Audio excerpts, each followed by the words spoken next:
la réserve naturelle de Saint-Quentin-en-Yvelines est une réserve naturelle ornithologique. C'est véritablement la richesse ornithologique qui est présente sur ce site et donc vous pouvez venir voir facilement les oiseaux vivre à l'étang de Saint-Quentin.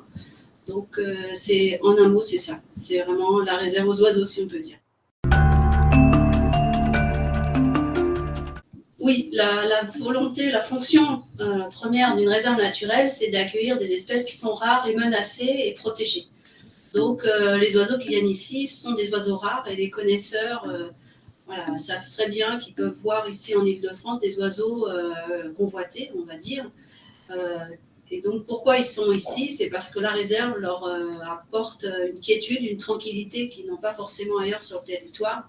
Et donc, du coup, on peut les voir. Alors, bien sûr, en toute discrétion, on a aménagé des observatoires pour se faire discret, pour bien observer cette richesse ornithologique. En ce moment, on est en pleine période de reproduction. Donc, vous pouvez avoir des espèces migratrices qui viennent se reproduire sur le site. Vous avez du héron cendré, des hérons garde-bœufs, vous avez la venue du blond josselin qui est attendue.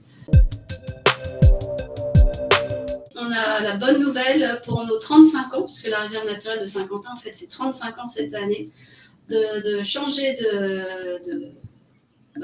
d'envergure, hein, puisqu'en fait, aujourd'hui, la réserve existe sur 91 hectares sur l'étang de Saint-Quentin, sur la partie ouest, pour ceux qui la connaissent. Et aujourd'hui, elle va inclure une plus grande réserve naturelle, la réserve naturelle des étangs rigoles. Donc, vous allez pouvoir aller sur l'étang des Noé, va être classé en réserve naturelle, sur la chaîne des étangs de Hollande, étang de Saint-Hubert, Corbet, Pourras, Petit-Hollande, et une partie des étangs de la Tour et du Perret, ainsi que quelques rigoles et aqueducs, sont maintenant classés aussi réserve naturelle nationale, comme l'était Saint-Quentin-en-Yvelines.